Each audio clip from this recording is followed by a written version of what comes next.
Mar de Lotos Templo Zen. Surgir y cesar.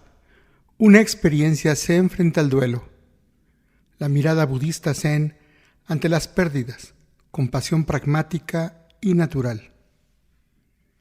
Guía Zen Bobchi Eduardo López. Para iniciar, conoceremos algunos extractos del pensamiento budista Zen acerca de la vida y muerte. Aquel a quien la vida no atormenta y no sufre con la muerte que es su fin, aquel ha visto el camino, es un sabio y no se desespera en medio de las desdichas, ha destruido la sed por la existencia y tiene la mente calma. Buda, Udana Sutta, 4º capítulo, 9º verso. El cuerpo humano es como un destello luminoso. Aparece y luego desaparece. Los árboles florecen en primavera y luego decaen en otoño. Vive acorde al auge y la decadencia. Y no tengas miedo. Auge y decadencia, como una gota de rocío en una hoja de hierba. Venerable Maestro Tien. El maestro Chan Dahui Songgao, que nació en el 1089 y murió en el 1163, nos regala este haiku maravilloso. El nacimiento es así. La muerte es así. Verso sin verso. ¿Cuál es el alboroto? Como el rocío se esfuma lo ilusorio. ¿Recuerdas la luz del relámpago? Eso somos. Ikkyo Soyun, 1394-1481. Venerable maestro Zen y poeta.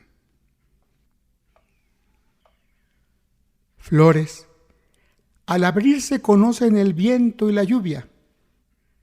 La vida humana está llena de despedidas. Senrinkushu, Yushi, 1688. Compilación clásica del Zen. Todas estas reflexiones iniciales de diferentes maestros en diferentes épocas, de varias de las escuelas del Zen, y las palabras del venerable Buda, nuestro principal maestro histórico, apuntan a diferentes aspectos que vamos a redondear durante esta plática sobre el surgir y el cesar.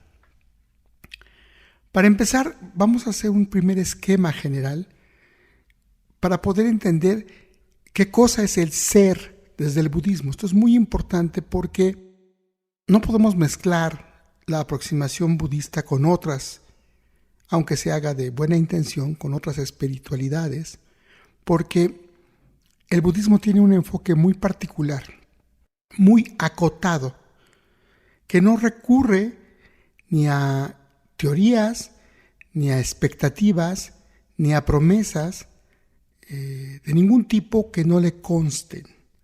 Entonces, todos los budismos, porque hay muchos budismos, más o menos orbitan alrededor de lo que voy a presentar ahora, que no es mi interpretación, sino que son un extracto gráfico de lo que el budismo todo comparte.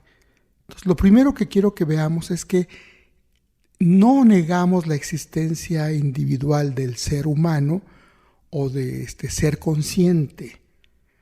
Lo que no se acepta es su eternalismo. Y esto es muy importante. Es clave para toda la aproximación ante la muerte, el duelo, la vida y lo que podemos hacer como acompañantes o facilitadores del duelo en las personas. Para empezar, entendemos la vida como un todo. El venerable Thich Nhat Hanh, contemporáneo, maestro recientemente muerto, acuñó el término interser para describir esto. Esto es La vida que se involucra toda en diferentes grados y que se conecta toda en los 3 tiempos, decimos, en todos los seres vivos y en su entorno y en su conexión con todo lo que sustenta la vida, en un intercambio continuo de efectos y de participación, donde la vida es una en un interser completo, formada de individuos provisionales, y cada individuo participa y afecta al todo. Esta vida no es un Dios, esta vida no es un ser externo a la realidad de nuestra participación en la vida en la tierra, humana y no humana. La vida toda, en su intercambio y en su interconexión y en su influencia recíproca con la tierra, es lo que conocemos como tal. El Buda no nos enseñó a discutir ni el origen de esta vida, ni el destino posterior de esta vida, ni si esto es obra de dioses o si esto se mueve por destinos fijados por voluntades no humanas o hiperconscientes o dioses o potencias. El Buda no invitaba a discutir esto y nos enfocó concretamente a un problema. En el interser, tu propia vida tiene un principio y un fin. Y eso en sí mismo es el problema que podemos resolver y compartir nuestra aproximación. Antes y después de esto no podemos hacer nada, está fuera de nuestro alcance. Otras tradiciones hablan del misterio. El Buda simplemente guardaba silencio, no aceptando, no negando, pero simple y sencillamente no poniéndose a discutir o elaborar sobre metafísicas o sobre ideas de cualquier tipo para que afirmara un destino posible. Entonces, él nos deja solo en la concreción del límite de lo humano, de la experiencia humana, de nacer a morir. Claro que en muchos de sus discursos, como hablaba con personas de su propio tiempo, hinduistas, con todas las aproximaciones que hoy conocemos, las diferentes especulaciones y teorías, las diferentes aproximaciones religiosas, las diferentes maneras de plantearse hipótesis filosóficas de el origen y el destino e incluso el propósito, el Buda compartió y vivió con gente así e intercambió puntos de vista, y él en toda discusión, aunque usara sus términos eternalistas, teístas, basados en los principios brahmánicos de su tiempo o de las ideas nihilistas de su tiempo, él siempre refirió que todo eso no era lo que él discutía. Él solo ofrecía un camino para limitar, para detener, para no permitir surgir el sufrimiento. Entonces, para entender este encuadre acotado de lo que el budismo atiende, quise crearles esta primera lámina. Entonces, la vida, no vamos a discutir, como dije, ni su origen ni su destino. La vida es una en la tierra, en este momento hasta donde conocemos solo en la tierra, y está toda vinculada en diferentes grados. Y ese es el interser. Dentro de eso ocurriste, ocurro, sucedo, existo como un suceso. Tu vida no viene de la nada, porque viene de todo el cúmulo de karmas heredados.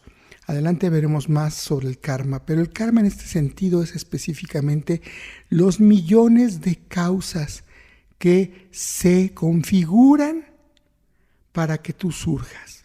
Entonces, eso, si lo piensan en la biología, en la historia, en todo lo que nos conforma como seres humanos, no surge de la nada, surge de la vida misma, de millones de karmas previos, que generan junto con las circunstancias de este momento antes de tu concepción, generan las condiciones para que suceda tu vida.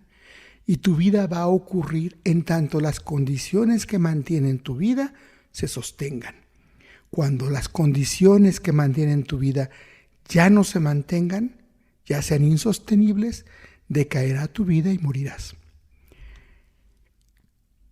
Nuestras condiciones incluyen que lo que se forma y nos configura es nuestro cuerpo, nuestras sensaciones, nuestras percepciones, nuestros pensamientos, nuestras conciencias. Aquí hablamos de conciencias porque son las conciencias que se hacen conscientes a través de los canales sensoriales que tenemos y del pensamiento y del conocimiento y de la conciencia de lo que somos. Entonces, estos karmas heredados hacen que surja tu vida y durante tu vida seguirás recibiendo karmas del pasado y generarás karmas tú, esto es, actos con consecuencia. Y finalmente habrá karmas que se hereden. A tu muerte, muchos de tus karmas heredados serán los que produjiste durante tu vida, otros los que traspasaste y otros los que vengan desde antes que tú y que perduren en el futuro.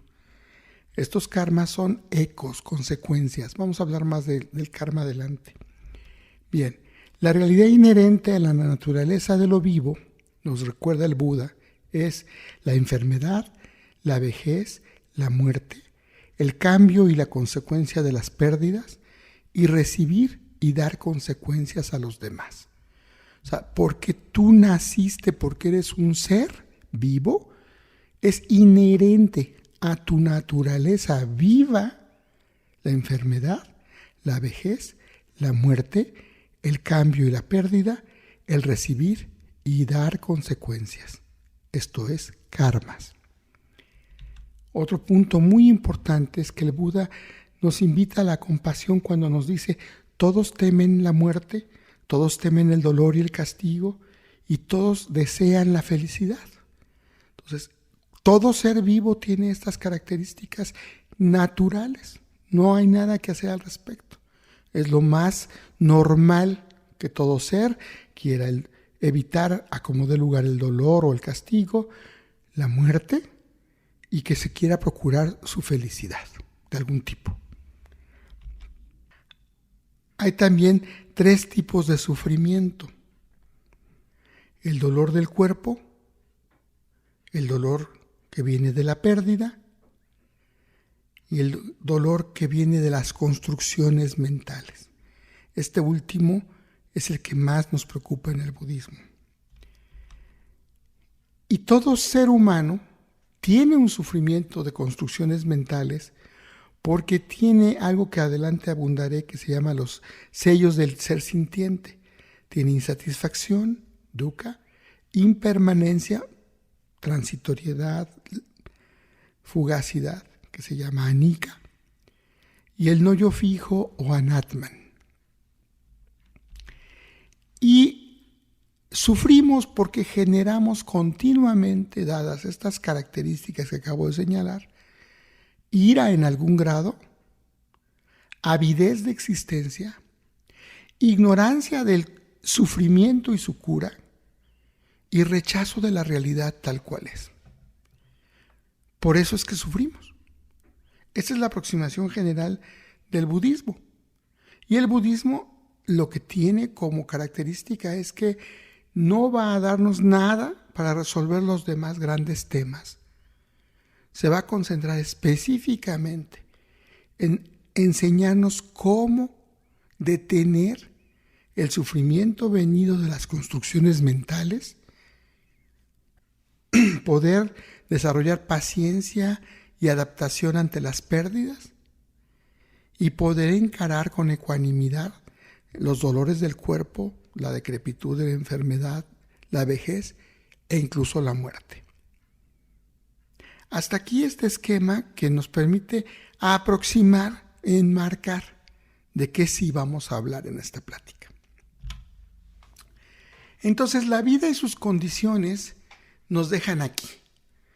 El ser persona es una manifestación interdependiente de dukkha, anicca y anatman, o sea, insatisfacción, impermanencia y no yo fijo. Y la impermanencia es algo que es continuo en el ser humano, que se manifestará en cese de condiciones, muerte, cesarán y habrá una disolución de lo que nos configuró como persona, y el efecto de nuestros actos o karma, que es no lineal, puede ser inmediato o lejano, pronto o remoto, evidente o sutil. Entonces, estas cosas, estos elementos interactúan permanentemente en todo lo que decimos que es vivo. La vida humana también es, pues como dice Carl Sagan, ¿verdad? Polvo de estrellas que sabe que está aquí. O sea, tenemos una conciencia individual, una conciencia colectiva. Hay una no conciencia de la vida toda en los tres tiempos. O sea, no podemos afirmar que haya una suma de conciencias o que haya una superconciencia. Por eso le llamamos la no conciencia. La característica de la conciencia en diferentes grados, en los diferentes seres sintientes, que ha ocurrido, que está ocurriendo y que ocurrirá mientras haya vida. Por eso le llamamos en los tres tiempos. Y la vida humana es la suma de lo sutil.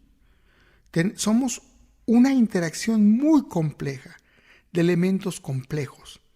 Cuando vemos lo que son los elementos, su química, la información que proveen y la conciencia de esa información en diferentes grados, vemos que no, aunque esté hecho de elementos muy simples aparentemente, ya hay una complejidad a nivel cuántico en los átomos, condensando en diferentes grados hasta configurar organelos como estos que vemos aquí y llegar a ser nosotros, ¿no? Estos que están viendo aquí ustedes es una representación gráfica con microscopio electrónico de una célula.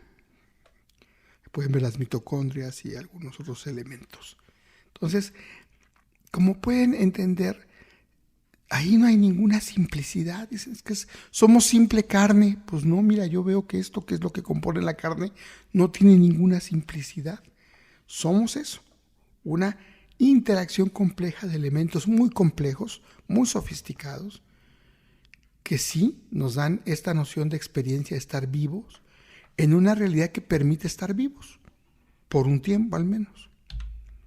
Entonces, de acuerdo con Buda, las tres características del ser son lo que hemos estado insistiendo, que es muy importante, por favor entiendan, porque ahorita que hablé yo de la muerte y de lo demás, esto es clave. Hay una insatisfacción porque con las condiciones que nos da nuestro sustrato biológico, cuando nacemos, desde que nacemos, pues hay una necesidad de movernos, de sobrevivir, de obtener sustento. Entonces, siempre estaremos actuando en la realidad tal cual es, a partir de lo que nos configura, que son nuestro cuerpo, las sensaciones de ese cuerpo, lo que percibimos, las construcciones mentales que generamos y la conciencia, lo que notamos, lo que nos percatamos del mundo a través de los 6 sentidos. Y a esto podemos apegarnos, a cada una de estas cosas podemos apegarnos por rechazo, o sea, por gusto, o apegarnos por rechazo, o por recuerdo, o por que está presente, o por deseo de futuro. Cuando nos apegamos y nos volvemos adictos a la repetición de un estímulo del cuerpo, de las sensaciones, percepciones, construcciones mentales o conciencias, creamos montones de apego, cúmulos de apego, que se llaman skandhas. Y ese es un conjunto físico y mental al que nos aficionamos con avidez y que por su transitoriedad produce insatisfacción, el hambre de existencia. Esto quiere decir, tengo un cuerpo y me estimulo ese cuerpo por algún canal sensorial, me gusta aquello y quiero que se repita. O me lastima aquello y no quiero que se repita, lo rechazo, lo evado. El miedo a que se repita o el hambre de que se repita es lo que conocemos como hambre de existencia. Quiero que se repita un estado agradable y quiero que no aparezca un estado desagradable. Pero la vida no es así. Pero cuando yo quiero que las cosas sean cuando yo quiero y como yo quiero, voy a frustrarme y me va a dejar insatisfecho siempre. Por un lado, eso me deja moverme a obtener, a desarrollar, a inventar, pero por otro me hace inventar y desarrollar aficiones, a adherencias, a avidez al dolor. Y resulta que cuando queremos que las cosas duren para siempre, se nos presenta el otro aspecto, la impermanencia, que es un anglicismo, lo sabemos, pero podríamos decir lo que es fugaz, ¿verdad? Lo transitorio, lo provisional del mundo. Entonces, en un universo transitorio que no tiene una esencia fija, en un estado que muta de momento a momento, pues no produce seres eternos, ni cosas eternas. Todo es fugaz. O sea, puede ocurrir en microsegundos o en eras enteras. Nada es para siempre. El problema con la impermanencia es que nos deja en la insatisfacción. Pero es una cosa que ocurre, lo quieras o no lo quieras. Lo creas o no, todo está cambiando. Entonces, impermanencia e insatisfacción van ligadas. Y también el aspecto que dice aquí, hay un universo transitorio sin esencia fija. Nada de lo que observamos es algo puro. Siempre es un compuesto de otra cosa, o una mezcla molecular, o una combinación de características de elementos independientes. Y aun cuando nos vamos hasta el nivel atómico y subatómico, todo tiene componentes que pueden ser diferentes longitudes de onda, pero si no interactúan, no ocurre el fenómeno de la realidad. Entonces, todo es impermanente, pero todo se está moviendo, todo está interactuando, todo está fluyendo. Entonces decimos que no tiene una esencia fija o un yo fijo. Anatman se llama en el budismo en sánscrito. Entonces cada cosa, la biología, los compuestos, los objetos externos y especialmente las emociones y sentimientos son carentes de un yo fijo. Son configuraciones provisionales, anicca. No sobreviven si no se les mantiene. Siempre mutan y se transforman. Porque no tienen esencia fija o eterna, son vacías, decimos, de un yo fijo. Son suñata, vacuidad. Son anatman. Aquí muy importante, suñata, vacuidad o anatman no significa que creamos en la nada. No somos nihilistas. Suñata significa que no tiene una esencia fija, pero sí tiene un ser provisional, que está compuesto de diferentes cosas, en continuo cambio, siempre fluyendo, siempre transitando, siempre acabándose, siempre cambiando. Entonces, por eso decimos un no yo fijo. Si estás ahí, provisionalmente. Si existes, en lo que te desconfiguras. Ahora, los karmas, por favor, entiéndanlo como ecos. Los efectos que siguen, y nada más, es lo que entendemos por karmas. En otras tradiciones, como el hinduismo y muchas tradiciones occidentales modernas o espiritualidades modernas o creencias modernas, sugieren que el karma es una especie de maldición, destino, suerte, cosas de ese tipo. Nosotros no pensamos así. Karma, en la definición de nuestro maestro, es el efecto de lo que sigue. Entonces, y no es un solo karma, hay miles de karmas, y en algunas tradiciones budistas el karma es solo lo que tiene una intención propositiva, no todos los efectos del mundo. En el Mahayana sí, pero en otras tradiciones dentro del budismo no. Y es perfectamente compatible, o sea, depende qué grado o qué enfoque filosófico está siguiendo, pero básicamente todos estamos de acuerdo en que el karma es lo que sigue, que fue lo que enseñó el maestro. Y esos karmas son generados por la vida y resuenan alterando y volviéndose condiciones presentes y futuras. No podemos hacer nada con el karma del pasado porque somos el karma del pasado. Entonces ya no hay nada que hacer, podemos crear otros karmas. Antes de morir vamos a generar karmas que dejarán un residuo, un eco. Una vez muertos, nuestro cuerpo se disgrega, ese es el karma de un cuerpo orgánico, y eso tiene efectos en el mundo. Los karmas serán la descomposición, el nutrimento para otros seres, el humo si te creman, lloverás un día después, no sé. Esos son los karmas del cuerpo. Cuando los karmas que generamos alcancen las condiciones, se manifestarán en la vida de los que estén vivos. Hay karmas tuyos que generaste antes, que estarás cosechando sus consecuencias ahora, y habrá otros karmas que generes ahora, que igual no verás nunca su cosecha. Porque muchos de los karmas que tenemos se van a la vida, entran en este interser que les describía, y entonces participamos, sí, pero anónimos, disueltos en la experiencia de lo colectivo e impersonal. Por ejemplo, posiblemente muchos de ustedes no conozcan quién inventó las palabras que estoy usando para hablar con ustedes. Sin embargo, alguien las tuvo que inventar y se tuvieron que usar durante miles de años y tuvieron que estructurarse en significados que nos educan para que a la hora de hablar yo más o menos les diga lo que espero que entiendan y ustedes más o menos entiendan lo que yo les esté diciendo. Esa es la maravilla del lenguaje. Aunque sea un grado aproximado, nos deja transferir información, intenciones, emociones, intelecto a través de la palabra. Y esa no tienen un autor específico, pero seguro que lo hubo. Entonces, ahí es lo que quiero que entiendan, que así es el karma. El karma es lo que queda residual en la vida. Y el eco de una vida resuena en todas las vidas del mundo inmediato y futuro. Eso entendemos por renacer en el budismo zen.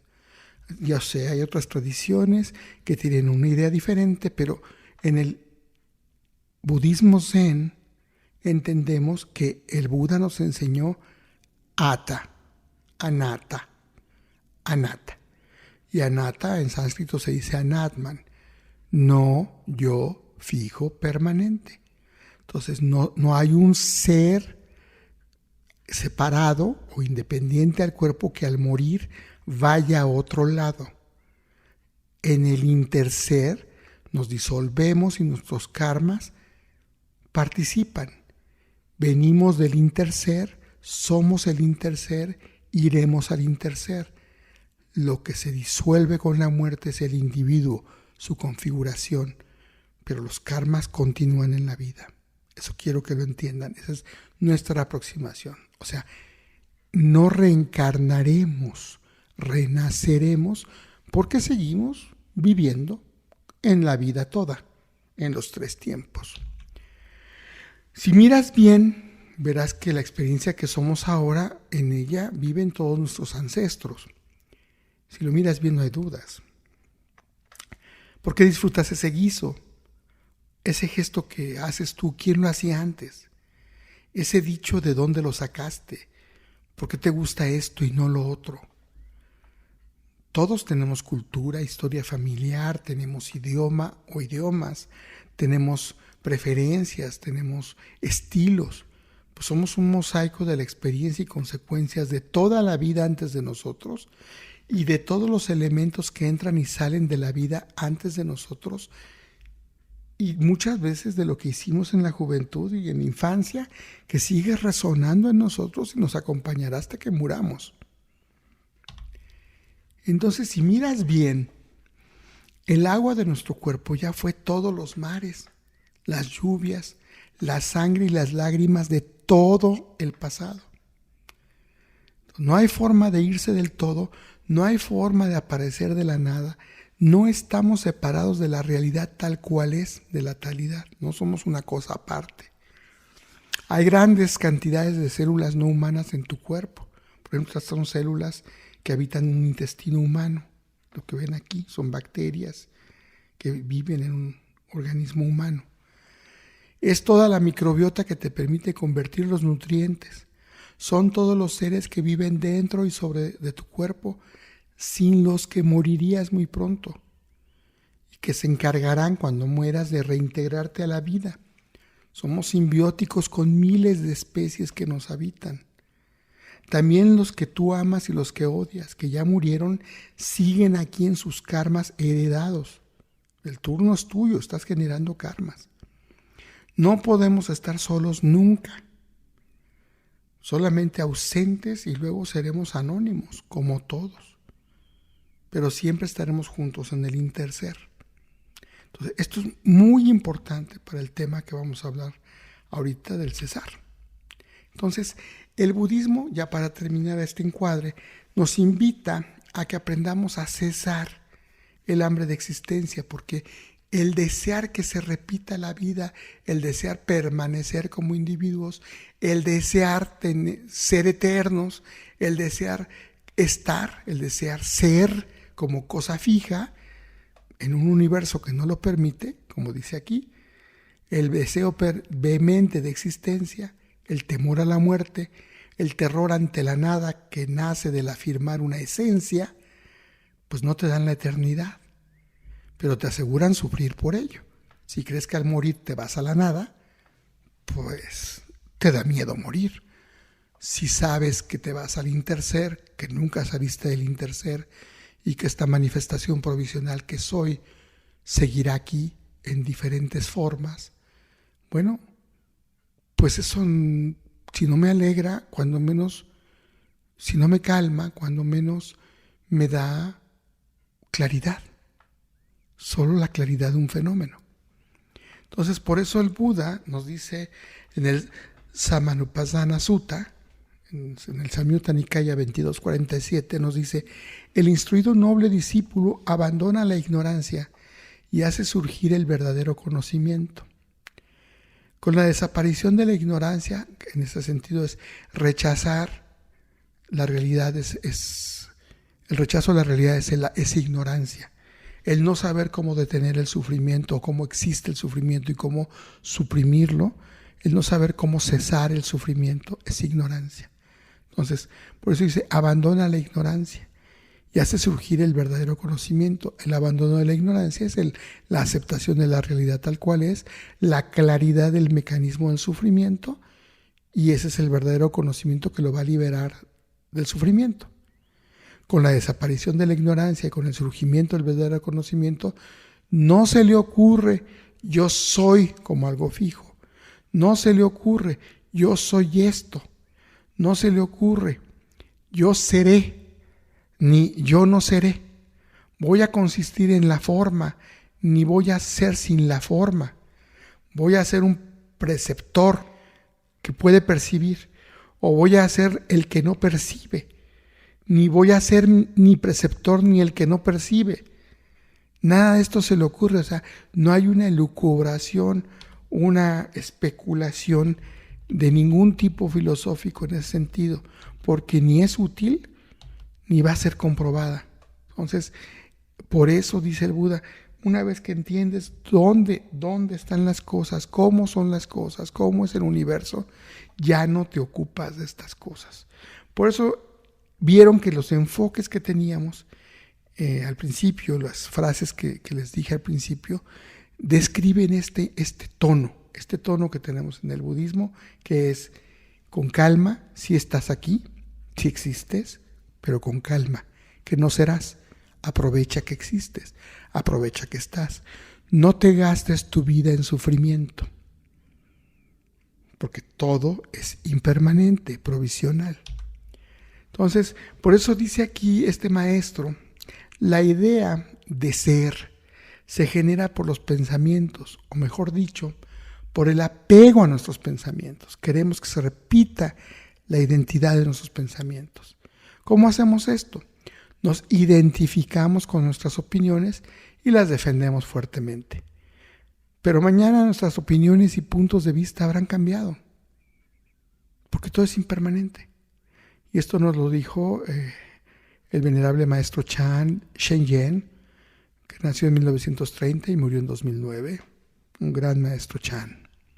Nuestra certeza es que la vida va de la vida a la vida. La muerte como tal es el cese. La muerte, desde la aproximación budista, no es un ser, potencia, lugar. Es el cese de una configuración provisional, que le dices yo. La cosa muerte como cosa no existe como tal. El proceso de la muerte es parte inherente del proceso continuo de la realidad tal y como es. La muerte como fenómeno existe sin separación de la vida. Con las condiciones adecuadas, la vida surge. Al cesar las condiciones, la vida termina. En un mundo que es impermanente y fugaz, ocurrirá el cese. Pero no es que llegó algo a cortar, sino que se suspenden o se reconfiguran las condiciones y ya no sustentan la vida. Entonces, el personaje muerte es un mito, una explicación, una esperanza disfrazada, un arquetipo que permite intentar negociar con la eternidad. Pero por más que elaboremos eso, no detiene el proceso vida, muerte, vida. Todas las personas que crean lo que quieran van a pasar por el proceso vida, muerte, vida. Al morir la identidad yo, de esa única configuración, cesa. ¿Ok? Pero sus componentes y los karmas de esa vida siguen activos. La carne y los actos, la cultura y lo que haya hecho, los actos positivos, negativos, la riqueza que haya generado, las deudas que haya generado, lo que sea, siguen activos en el mundo. Y alguien va a pagar por ellos. Y alguien los va a recibir. Y alguien se va a beneficiar. Entonces, las consecuencias de cada vida se traspasan como impacto en el entorno, herencias biológicas y culturales a muchas otras configuraciones. Configuraciones vivas y no vivas. Algunas con otro yo y millones no conscientes de sí mismas. Entonces, como decía la maestra Charlotte Jokovic, una gran maestra zen norteamericana, contemporánea y ya muerta recientemente, hace unos años, somos como remolinos en el arroyo. Cuando la corriente deja de girar, el remolino cesa, pero el arroyo sigue. La muerte es, desde la aproximación del budismo zen, que cesan las condiciones para estar vivo, cesa la función de la base orgánica, cesa la experiencia de la conciencia y del notar, cesan las interacciones de los escándalos, componentes y sus apegos del cuerpo, sensaciones, percepciones, pensamientos y conciencias. Cesa la historia personal y el recuerdo de ella que uno tiene. Cesan las ideas, cálculos, creencias, planes, miedos. Cesan las hambres y los impulsos. Cesa el dolor y el placer. Cesa lo que experimentaba el ser individuo. Eso cesa. Es un proceso donde cesa. Cuando ocurre la muerte, o cuando sabemos que la muerte viene, o cuando estamos tan dañados físicamente que lo que sigue es la muerte. Desde los tiempos del Buda, siempre hubo un acompañamiento a los moribundos monjes y a muchos de los benefactores y amigos de la comunidad budista, y durante siglos todos los budistas han practicado algo de esto. Y hoy que estamos platicando para budistas y no budistas, lo que tenemos que entender es que lo más importante es apoyar a la persona viva que está en el proceso de morir. No desahuciarlo antes. Ya está desahuciado, ya va a morir, ok, pero sigue siendo una persona configurada hasta que cesen sus condiciones.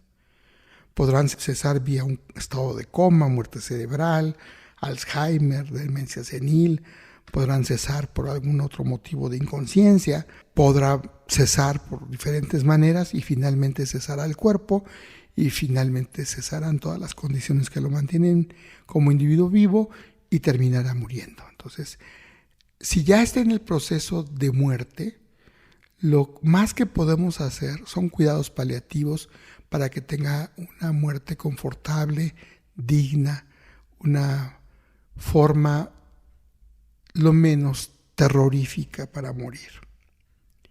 Podemos para ello ofrecerle ayuda para que haya cierre de pendientes.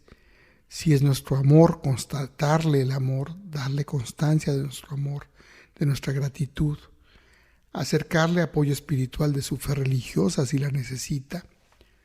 Y si es un budista, entonces hay que recordarle algo que los alumnos directos del Buda hacían. Por ejemplo, el venerable Sariputta instruyó a Anathapindika, uno de los grandes benefactores del Buda y amigo del Buda, cuando ya estaba moribundo. Y de hecho, después de este discurso, que se llama el Majjhima Nikaya 143, Anathapindikobhada Sutta, murió.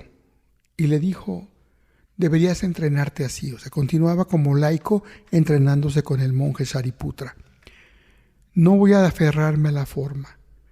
No voy a aferrarme a la sensación, no voy a aferrarme a la percepción, no voy a aferrarme a las formaciones mentales, no voy a aferrarme a la conciencia y mi conciencia no va a depender de la conciencia. No voy a aferrarme a la base del espacio infinito, no voy a aferrarme a la base de la conciencia infinita, no voy a aferrarme a la base del vacío, no voy a aferrarme a la base de la ni percepción ni no percepción. Y mi conciencia no va a depender de la base de la ni percepción ni no percepción. No voy a aferrarme a este mundo y mi conciencia no va a depender de este mundo. No voy a aferrarme al mundo del más allá y mi conciencia no va a depender del mundo del más allá. No voy a aferrarme a lo que se ve, oye, siente, conoce, encuentra, busca y examina por la mente. Y mi conciencia no va a depender de eso. Así deberías entrenarte. Que precisamente aquí se describe cómo vivir en un cuerpo transitorio, en una experiencia provisional, fugaz, lábil, cambiante.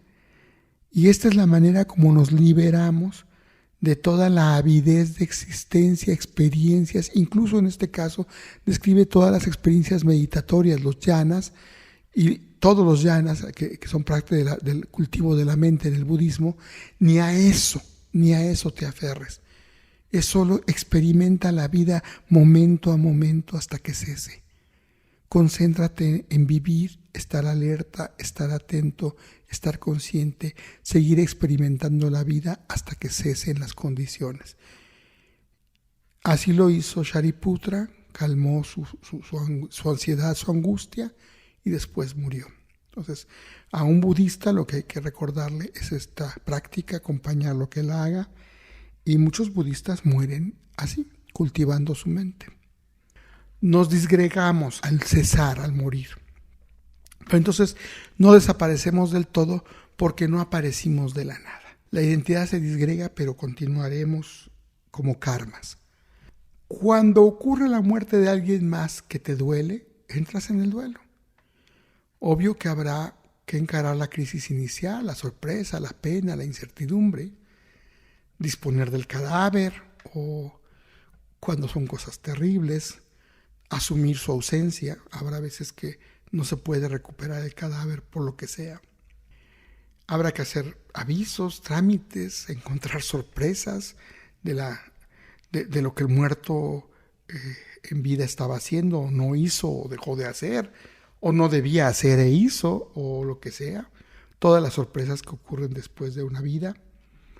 Y habrá que tener un periodo de ajuste a la pérdida, porque el superviviente, sobre todo el que está responsable de esos karmas, tendrá que cargar con los pendientes, tendrá que resolver lo urgente, tendrá que hacer también a nivel emocional un cierre de cuentas, desarrollar, en el mejor de los casos, gratitud, perdonar cuando haya que perdonar, y cuando el que murió, quien murió, fue alguien muy dañoso y muy agresivo en la propia vida, pues participarlo del olvido, llevarlo al olvido para que no siga dañándonos. Y bueno, el homenaje y celebración de la vida de la persona, si fue alguien amoroso con nosotros, corresponder ese amor con una buena vida. Eso es lo que en el enfoque de Mar de Lotos aproximamos en el acompañamiento del duelo. Y algo muy importante que destacamos es esto. Cuando ocurre una separación en vida o por muerte, cuando hay una pérdida de objetos o personas, siempre está la separación, la pérdida y tú. El eje eres tú. Entonces, aquí hay un cuestionamiento importante. Reflexionemos alrededor de esto, que ya nos da mucho del enfoque zen. Si aquel que muere cesa en todo, como vimos, ¿para qué sufres tanto?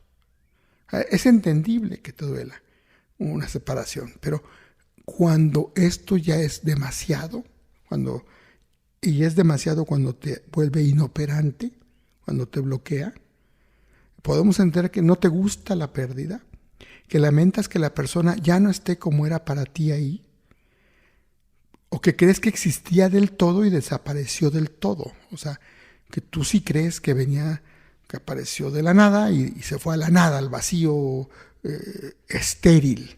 Pues no. Pero bueno, si tú crees eso, puede ser que eso te haga sufrir.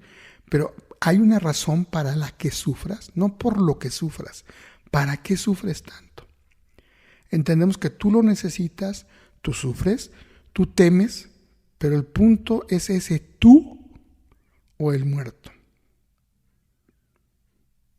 Cuando somos pequeños y dependientes, pues es natural sentirse desamparados. Pero cuando ya eres un adulto independiente, sentir pena o tristeza es natural, eso no lo cuestionamos. Un rato. Inhabilitarse por el dolor extremo no es natural. Te va a revelar este protagonista oscuro que toma esta muerte para otra cosa.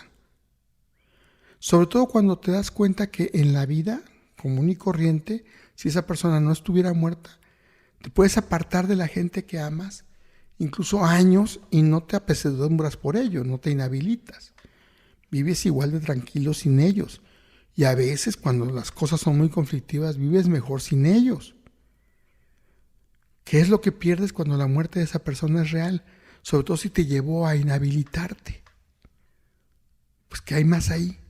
Habrá que resolver temas no con un tanatólogo, posiblemente haya que entrarle a temas con un especialista de la conducta y analizar qué más hay ahí. Porque ese protagonista oscuro, que es esa sombra, esa avidez que usa de pretexto al otro, el Buda lo vio muy claramente con varios de sus alumnos y por eso nos dio este enfoque. Tienes que ser considerado con la persona muerta, agradecido con la persona muerta y no estarte cultivando la autoconmiseración, la victimización, usando de pretexto al muerto. ¿Qué hacemos cuando acompañamos a los familiares? Bueno, hacemos una ayuda silenciosa y empática. Puedes ayudar en los servicios posteriores o con los problemas relativos a la muerte de la persona. Apoyar a resolver lo práctico. Si tienes recursos o tiempo, puedes hacer favores. Bueno, pues ayúdales. No estorbar, pues ayudar, ¿verdad? No vas a querer imponerles ahí tus ideas. O sea, tú lo que estás ahí es para ayudarlos, no estorbar su proceso. Si son budistas, bueno, nosotros ofrecemos servicios funerarios en el templo, conducidos por un ministro. Hay una celebración budista que se llama el Ulambana, que es común a todos los budistas, donde hacemos una ceremonia de perdón, adiós y olvido. Hay celebraciones culturales tradicionales étnicas ya en los diferentes países budistas, como en Japón el Obon, y nosotros en Mar del Otros hemos integrado la fiesta de Día de Muertos como una fiesta de conmemoración y reencuentro en el amor con la memoria de nuestros seres queridos, siguiendo el mismo esquema muy similar al de Día de Muertos, pero desde la aproximación budista. Usamos el mismo carácter festivo y la comida como un pretexto para la buena memoria de nuestros muertos. Y hacemos una tradición, en el budismo es una tradición de 49 días, esto es muy común y es común a todas las tradiciones budistas, en todos los templos se hace algo similar. Tenemos un altar conmemorativo individual, íntimo, personal, en la casa de cada quien o en el templo, en un altar especial, donde se pone una foto de la persona muerta, una vela, una ofrenda de semillas.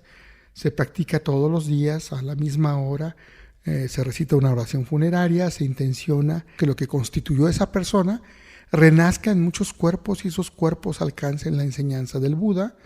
Se le dan los preceptos para que cuando renazca en otras vidas ya esté en el sendero. Lo que de sí fue, que cuando caiga ya caiga encaminado al Dharma. Se le dedica, hay un personaje que conocemos que probablemente era Sariputta u otro de los alumnos del Buda, que con los siglos se convirtió en este personaje simbólico, que no es un dios, que es el Bodhisattva de la gran promesa o almacén de la tierra, útero de la tierra también le llaman, que se llama Kshitigarbha. Tiene diferentes nombres. En el Chan chino se llama Disampusa o Jiyan Bosal en el Zen coreano, Jiyo Bosatsu en el Zen japonés, Saji Nyingpo en el Vajrayana tibetano.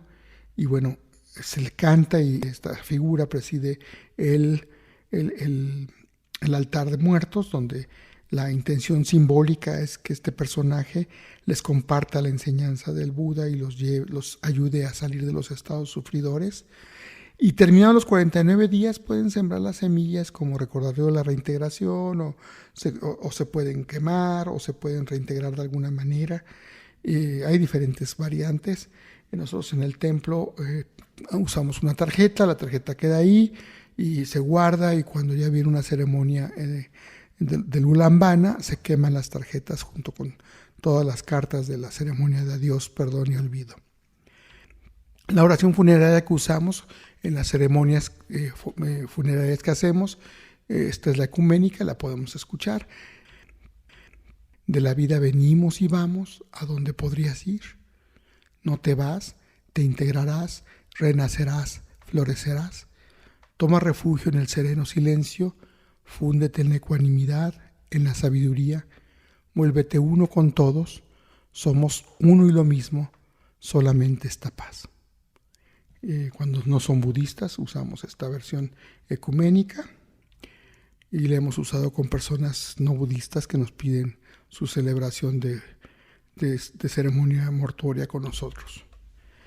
Y lo que recomendamos mucho a todas las personas es que haya que recuperar la vida, o sea, pasadas las primeras semanas empezar a ir resolviendo lo práctico, obviamente, pues hay que seguir viviendo, hay que integrarse, ocuparse, resolver herencias, donaciones de objetos, canalizar los bienes y legados, cuando se puede, y cuando no, pues perder con elegancia, ¿no? Eso sabrá, para evitar un conflicto, pues perderemos con elegancia, para no convertir esa muerte ahora en una guerra, ¿no?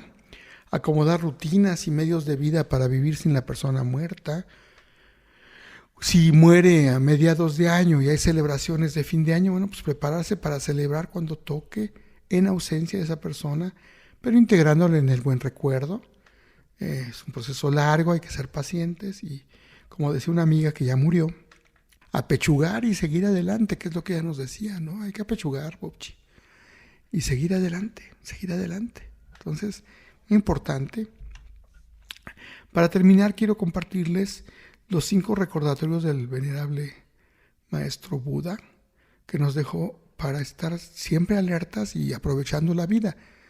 Esto está tomado del Upayajatana Sutta, Objetos de Contemplación, de la Anguttara Nikaya, el 557.